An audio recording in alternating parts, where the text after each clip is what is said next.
Yo, yo, yo. Hello, world.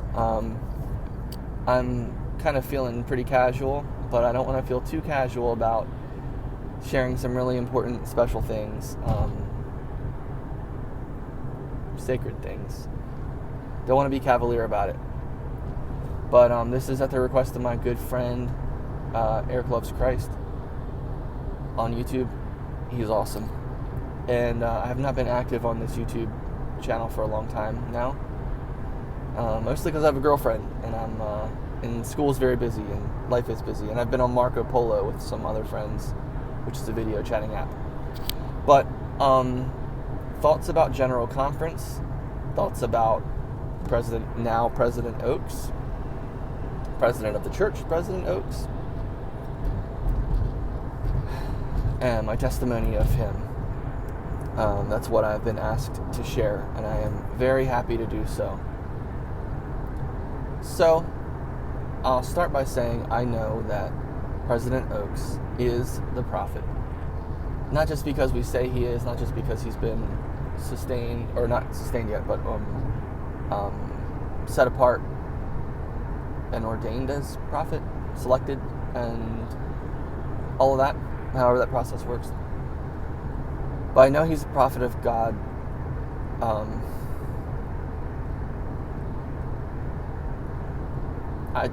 I just know it.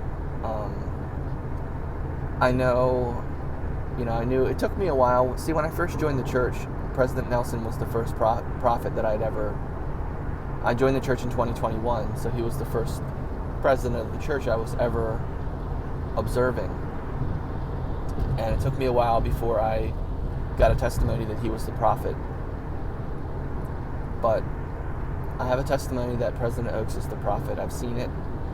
I know that the leadership positions in the church are the whole system is created by God, given to us by revelation. So the whole process of having 12 apostles and the whole process of how that happens, a first presidency, a young men's presidency, a Relief Society general presidency, all of those things. All of these things exist, not just because they're what we have in our church and that's just the way we do it. They exist because God revealed to mankind that they should exist. And so I have a lot of reverence for, not to brag, but I have a lot of reverence for the leadership positions in the church, the selection of callings, God calling people. I know that God calls people through his servants to hold callings, to responsibilities.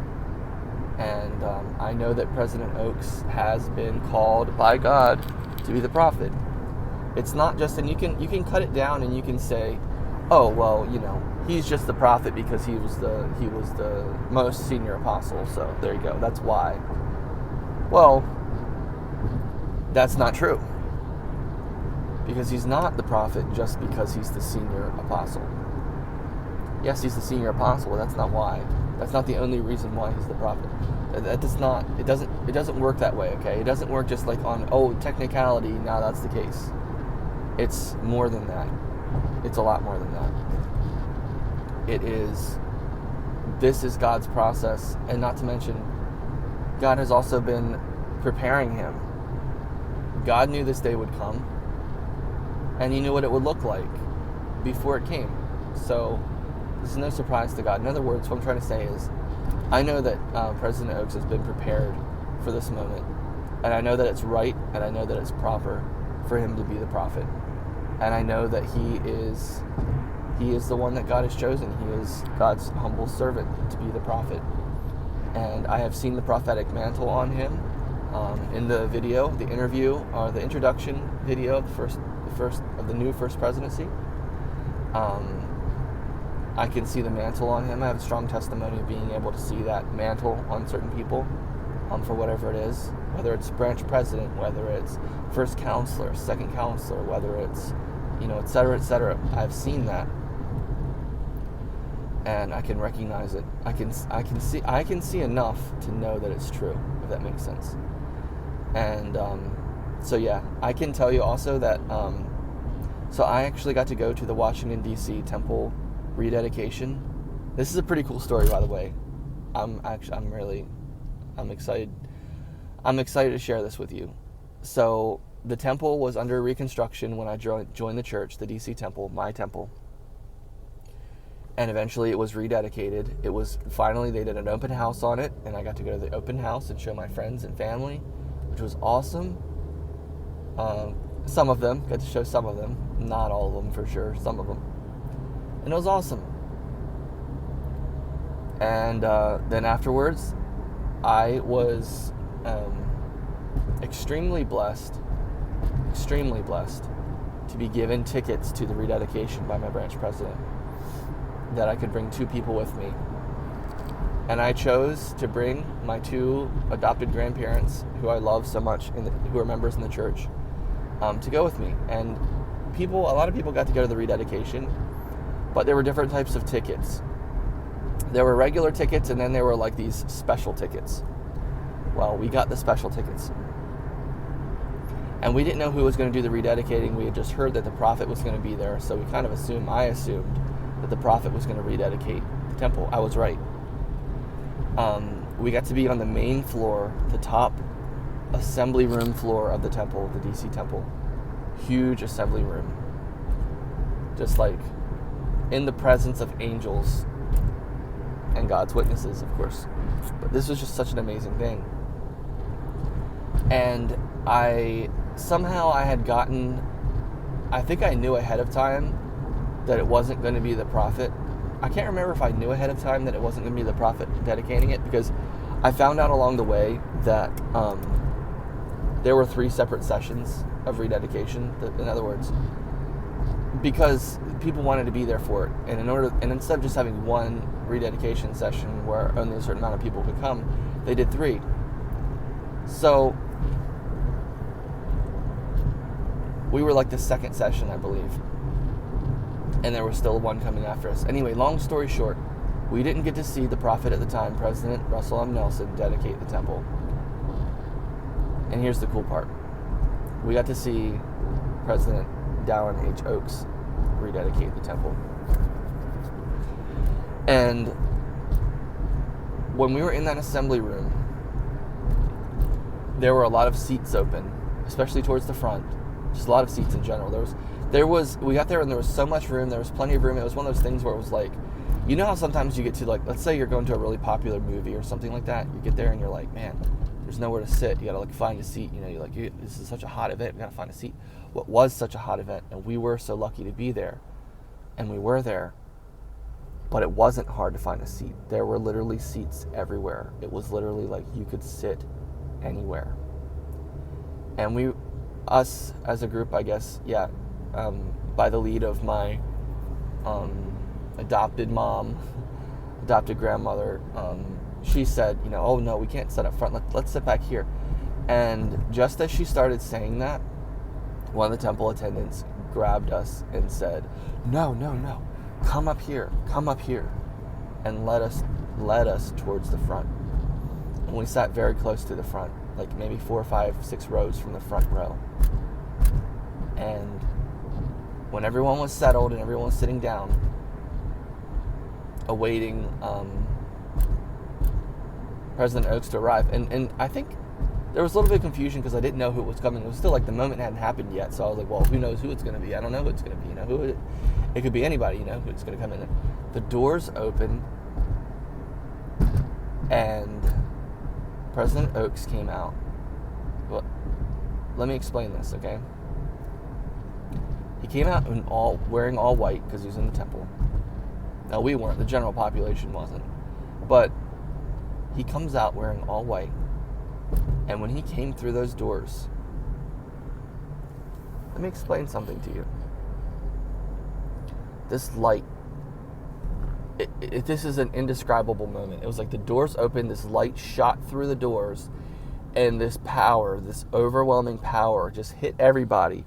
And you just felt with one, it was like, I'm not trying to blaspheme here, and I'm definitely not worshiping President Oaks or anything like that.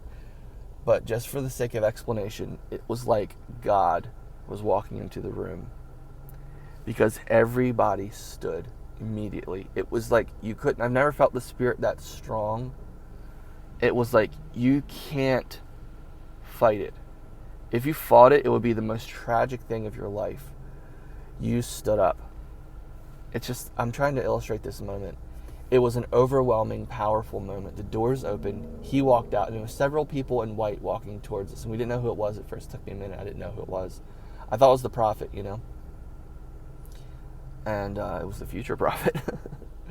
And which is mind-blowing. I can't even comprehend that at this moment right now.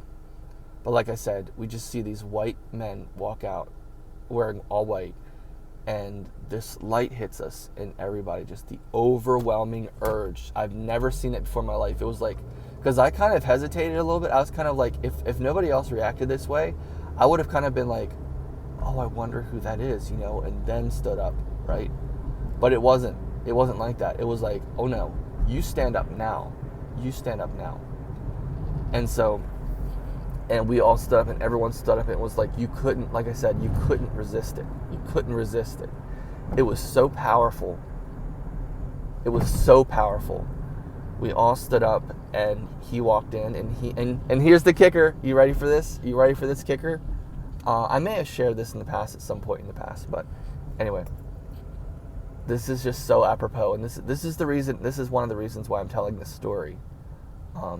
Well, because it's about President Oaks. But you know who else walked out with him?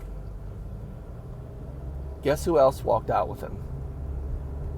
D. Todd Christofferson, the new second counselor of the First Presidency now, who was apostle then. He walks out with him. And then an Area 70, and not to downplay, but Brother Haney, who is amazing as well. Amazing. This whole thing was just so amazing. And I was like, oh my gosh, I am in the presence of an apostle and a member of the First Presidency. Like, this is insane. This is insane. And I was still a little bummed that it wasn't Russell and Nelson, because I wanted to meet him so bad. And we didn't get to meet any of them, by the way. We got to be in their presence, which was, trust me, more than enough. But this was just such an amazing thing, And they got out there, and they got down, they sat down on the stand, right? And this was the time of COVID, so everyone was wearing masks. And President Oaks, I'm not lying about this. This happened. Because I could easily say this and not be being honest, but I am being honest with you about this. And I know that this happened. I'm not imagining it. He looked at me. He looked right at me. And I was sitting there, and he was looking at me, and I was just like, this is overwhelmed. I've only been a member of the church for like a year. This is like, I'm still brand new. This is life-changing. And he's looking at me. And he's not just like looking at me, because that's not how they do things. You know what I mean? Like, the First Presidency, like they have so much of the Spirit with them that the way they do things is just like, it's just powerful. You know what I mean? Like, if you recognize the Spirit, you know that it's important. You know that it's special. He looked at me, and he kept looking at me, like locked on looking at me. Like, he was there, and he was like just what's the word? Gently looking through the crowd, looking at people, just being here. So present, so locked in. And like I said, he looked at me, and I was just like thinking, like, oh my gosh, like, he's looking at me. Like, why is he looking at me? Like, and so it was interesting, because like I felt like the spotlight was on me, but at the same time I also felt like, you know how you get nervous, but you also know that it's an honor? It was like that. And he just looked at me. And like I said, it was hard to tell. Like, we all had masks on, including him, so we couldn't really see, much of the expression. But I was like, dude, he is telling me something. He is like telepathically telling me something. I was like, dude, I know it. He's telling me something. He's communicating something to me. I know it. He's like looking at me and he's communicating something to me. And I'm like, oh snap. I'm like, what's he telling me? But I'm so nervous. I'm like, if I think too hard about it, I'll get all giddy and like won't be able to sit still or whatever, you know? But he's like just looking at me. And it was a really powerful moment. And I'll never forget that. And I'm really thankful for that moment. It's really special to me. It's precious to me. But anyway, long story short, I know that the first presidency is the legit first presidency. That's who should be in the first presidency. Like, we all had speculations and thoughts and stuff like that, and wishes for Uchtdorf, for Bednar, etc., etc. But this is the first presidency that is supposed to be. This is the first presidency we're supposed to have. And at this moment, at this point in time. And I testify of that. I know that that's true. And I know that President Oaks for me, listening to his talks throughout the past 4 years of me joining the church, the first person that ever heard speak in General Conference that really spoke to me, and that I really was like, okay, I see you, I see the God on you, you know. Because like when I first came in, I was like hardcore, like I was basically a wild boy. I was like a Christian wild boy when I first joined the church. I was coming off of, like, I don't know. I was just like, I was somewhere else. I've seen some of the stuff I've said on Facebook back then, and I was like, dude, what was I thinking? That was crazy. But you know, but President Eyring's talk, the first General Conference talk I ever listened to, was proof to me that I was like, okay. These guys ain't lying. They ain't lying. They're, you know, they got God. They got God with them. I see it. You know. And but whenever I've listened to President Oaks' talks, I have always been struck a certain way, and I know a lot of other people have too. You hear it all the time because a lot of people say, you know, especially the more woke crowd, they can say, oh my gosh, they're kind of afraid because he's such a traditionalist, or he's such a cut and dry, this, that, or the other, or whatever, and everything like that.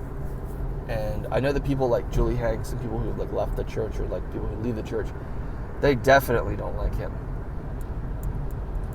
But that it doesn't really matter. I mean, it matters to God. But he's the prophet we're supposed to have right now. And I've always heard, and I'll also testify this, I've always heard a difference in his talks than in all the other apostles and President Eyring's talks in General Conference. And the thing with President Oaks is, whenever he speaks, before he was president, and I'm sure it'll be different. It'll be similar but different now that he's president. Whenever he spoke, it was always just like, it was always like, man, this guy is laying it down. He's not afraid to tell the truth. He is not afraid to tell the truth. He is telling us this stuff, and he cares what we think. It's like, but he doesn't care what we think. You know what I mean? It's like, he's just going to say, look, the family proclamation is about, and he just goes on, you know? But there is I feel such a strength from President Oaks. It makes me more sure of my testimony. It makes me feel secure in my testimony. It makes me feel like, yeah, dog, yeah, I'm a member of the church. Dang right I'm a member of the church. You know what I mean? Because this is legit. This is true. It makes me unashamed. One of the vibes I get from him is it makes me unashamed to be a member of the church. You know what I mean? Like, more unashamed.